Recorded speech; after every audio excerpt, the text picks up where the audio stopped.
All right. Well, happy Friday to our Action Coach community. I am so happy that I get to have a conversation with Andy O'Brien today, a stellar action coach out of Central Texas, who has been coaching nonprofits for a long time.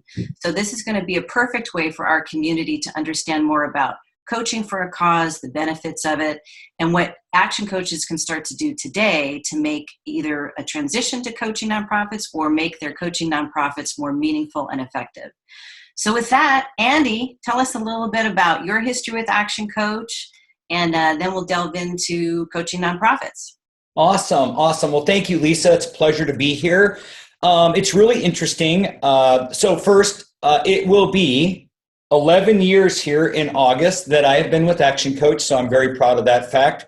Nice. We have been coaching nonprofits since day one. Wow. We entered into the coaching for a cause right away. Two of the first programs that we worked with were some that were really near and dear to us, and they just needed some help. And so we started there, and then every year we take a new client on, and in that time frame we've had 3 turnarounds for nonprofits that were just on the doorstep of closing their doors. And I know we've talked about that. No funding, no focus, had all kinds of passion but no money. Yeah. So we had a few of those hard conversations, but yeah, to this day, we have 2 coaching for a cause clients in our mix. So yeah, we do it full time all the time. Excellent. You said something at the very beginning that you were part of helping nonprofits, and I like to call them for impact because defined by what they do, not what they don't do. But you said that we're near and dear to your heart. Talk about how the alignment of choosing a nonprofit or for impact. What's important when you're trying to figure out discerning who you're going to be approaching and focusing on? Well, I think that's a good point. So many of the coaches that I've talked to, including myself, we get a mindset, an uncoachable mindset, where we start making decisions based on what we think we know, or as some of my friends in NLP would call it, mind reading. The reality of this is, so the first nonprofit that we worked for, we have a nephew who has Down syndrome, and the program was a program that helped adults, children with disabilities. It was a vocational center, and they would bring students in with who they called their clients to teach them how to work, to be able to integrate into public, into other jobs, and be, because they want those not, I don't want to sound, the students or the clients, they want to be part of society. They want to work. They want to have a life. They want to do more than what people perceive them to do. So that's where it landed for Jody and I, was that, our nephew has Down syndrome. Some friends of ours, kids had Down syndrome. It was a program that they were working with, and it was a program that was allowing several different areas to bring, the students into public, to integrate them into a real job, so to speak. Mm-hmm. Right. What is your initial approach when helping a nonprofit or for impact? Like, what are the first 3 things that you look for to choose them, and what are the first 3 things that you do when you're working with a new for impact organization? Okay, so now I've changed my approach. Before, it was all, I got caught up in their passion, and I lost focus of what we're supposed to do, right? What are we doing here? What is the principle behind it? So that threw me for a loop, especially in my first year. But now the first thing that we look for, well, one is just a conversation. We have the same exact conversations with CEOs or executive directors or board chairs of a impact-based business, or as they call them, a nonprofit, just the same as I would a for-profit CEO business owner. Because the conversation, one thing that I've learned is CEOs, executive directors, they see themselves as that C-suite owner of that operation. Mm-hmm. And so what I learned was, when I talked to them as they were an executive director versus having ownership, it would turn them off. It would be like, you don't understand, you don't know. So I speak to them like they own the business because they act like it. They have all of this passion and they have all of this will. So we ask them that. I mean, where do you sit with this? What does this mean to you? How does this affect you personally? How does this affect the business personally? Yeah. Everything is tied right to our system. Doing a coffee call or a business strategy session, I use the same languaging so that I'm respecting them. Because in my world, and we have this conversation, the difference between them and a for-profit business to me is just a tax code. Mm. They are running an operation. They're running multi-million-dollar operations. It's just a difference in funding or people that are giving them grants or gifts when it comes to the funding. So I try to speak to them just as they are. And I have found that has worked very well for our organization because it brings out the best in them. Mm-hmm. You said something that I think is important that I don't think I've asked on a coaching for a cause conversation yet. And that is, you said when I'm talking to either the executive director and or the board chair, when you're doing your alignments and these initial meetings, are you engaging any of the board? Are you directing your efforts strictly towards the executive director, or are you including the board president and the board members? What's your relationship with them? Because that's something in which I really talk about. If we want to be doing the right thing first, always. For me, Right. this is a passion area for me. I've been working with nonprofits for 22 years. We also Right. want to be, we can do both. We also want to be smart about growing our businesses. And part of that is to expose yourself and get access to the other board members that is widening your reach that you can be approaching as prospective clients. Absolutely. Speak to a little bit about that. Yes. Okay. So first, there's you've probably lived this. So when I always meet with the CEO, executive director, there isn't always, but what I find is that their communication style and the board's communication style kind of causes a friction fire. So what we first do is we engage the direct level, the people that are doing the work every day, and as we go into that, obviously. Now it's the next step. Okay, so now we need to fund this, right? Because they still get charged. It's not as much, but it's 50% off. But then we need to engage the boards. Then we need to engage first and foremost the board chair. It is the most critical driver in the business. And I use the analogy pushing a rope uphill.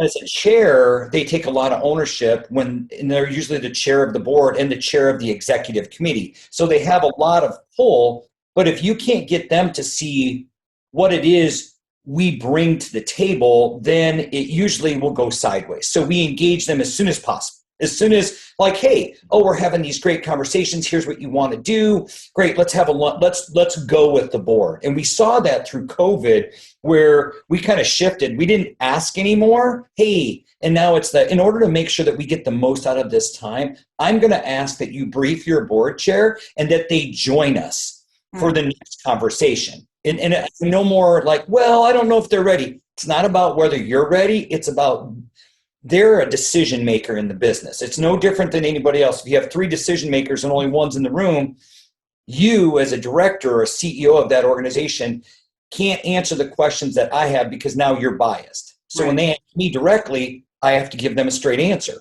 Yeah. How are you going to do this? What's they board chairs. Well, you don't understand. It's a nonprofit. You don't understand. And we always have that laugh about, really, tell me more. And of course. I'm glad you brought that up, Andy, right there, because that's another thing that I have our coaches who coach nonprofits talk about is that divide that some EDs and or board members may have, that if you haven't been in nonprofit or if Action Coach is business for-profit oriented, you can't understand us. Yeah. And that's the farthest thing from the truth. We're here to help you in whatever avenue it is, whether it's team, time, or money, or creating a profit center within an organization that is normally funded by grants or by donors. There's plenty of ways to look at it. You can't hide it from a board. You can't. There's just no way around it. Yeah. And believe it or not, So board chair, one of my turnarounds that I did was with a large Y organization. And one of the chair at that time was a CPA who I'd known since I was a kid. Okay. So there was kind of that like, oh, let's see what he knows. And as we go through this, he pulled me out in the hallway because part of the board was like, well, we want you to give your services away and you should want to do this for free. And yes, it was this really conversation because this was a turnaround. And, I'm not 100% politically correct all the time. And they may have stepped on one of my nerves. And I was like, well, tell me, how long have you been on the board? Well, I've been here for 20 years. So what you're saying is that this non-for-profit business is in the position it is because you didn't keep your eye on the ball. Ooh, that's bold, Andy. Well, but that was the reality of it. Yeah. You have these people that have been on the board and they want to pass the buck. Well, and that was a lesson. So Tim pulled me out in the hallway. He's like, I didn't think you had it in you, but you're hired. And I said, what? That's great. He was like, you said what we all needed to hear. Now, they don't like it right now. He goes, but you're right, Andy. He goes, I took my eye off the ball. I'm a CPA. I've been doing this a long time. And he said, and this is what happens. This was the advice he gave me. He goes, when push goes to shove and you're a coach in a business, because that client, they got charged half of what they were supposed to get charged, and it still was a lot. It wasn't, I think it was $5,000 a month because it was like 3 days of work, 3 days a week for 6 months. I was in that organization. And I know that's not the coach, that's the consultant, but we had to do some hard transition there. But he told me this as a coach. He said, look, he goes, I used to do things for free. And he goes, they got free time, they got free energy, and they got free when everything else was done. And then all of a sudden it became half-assed work. He goes, when you get paid, we get all of you. And I think that's the lesson for coaching for a cause is, look, we can do it, we can have passion, but there still has to be some transference of assets both ways because they have to understand that this is not a free gift. There's work to do. And as much as we want to do it for free, we can't. Yeah.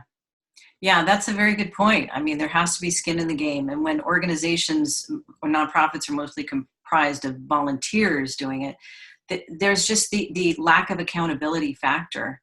And that investment holds them more accountable. And they're looking at those dollars much more diligently than they would perhaps of a for-profit that we're working with. So they're wanting to get a good return on their investment, a good return on their energy. I know we only have a couple more minutes. That's okay. Fire at will. Are there specific tools that you use within the Action Coach library or that you found are very handy when you are working with a nonprofit that we could guide our coaches to look into?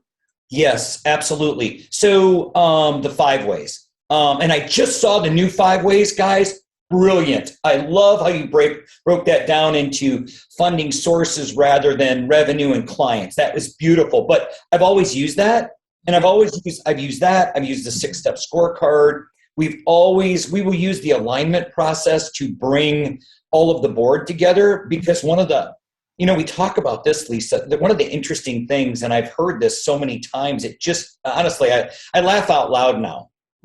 Well, I'm on the board, so technically you work for me. Yeah, try again. Yeah. But so we use those, like the alignment tools, we use that to bring the board together. We have to, 9 out of the 10 nonprofits I've worked for, chaos starts at the board level because they're not aligned. They all have their pet peeve. They have I want to do this. This is important to me. And you can't do one without the other. You can align the organization, and that makes it so much easier.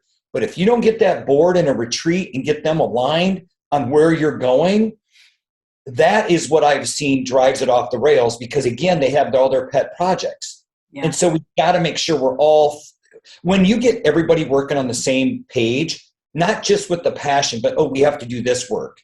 Yeah. The other thing that we've learned with that, I'll be real brief, is are they a governance board or are they working board? Because that makes a big difference also. they're a working board, well, then they've really got skin in the game. If they're a governance board, then they're not doing the work. People are doing the work, and we got to get them out of the business. We got to get them to do their job and let others do theirs. Yeah, excellent point. And I wrote this down because this is something relevant, and every coach should hear this. Chaos starts at the board level because they're not aligned. So a big recommendation is that you get them engaged as soon as you can, and you get them aligned, because you're right. Without that, it's like one oar in the water, that you are doing good work, but you're probably going to be spinning round and round. Yeah, coaching for a cause is a staple in our business, and it allows us to do not just give back to them, but it just, when they do well, it's like every other client. When they win, we win. Yeah. When a coaching for a cause client wins big, it's like they're always like, oh my gosh, no. We don't do the heavy lifting. You do. And it just gives you a really warm and fuzzy. So yeah, we're excited. We're literally, I can hear my son out in the other room. He's got the car ready. We're going to load some suitcases, and we are going to be in Hawaii tomorrow at this time. I love it. Well, I wish you and your family a great vacation. I think you're going to have a lot of fun. Thanks for all of your insight, and look forward to the next Coaching for a Cause coffee conversation. And be well. You too. Okay. Thank you, Lisa. Thank you. Okay, bye. Bye-bye.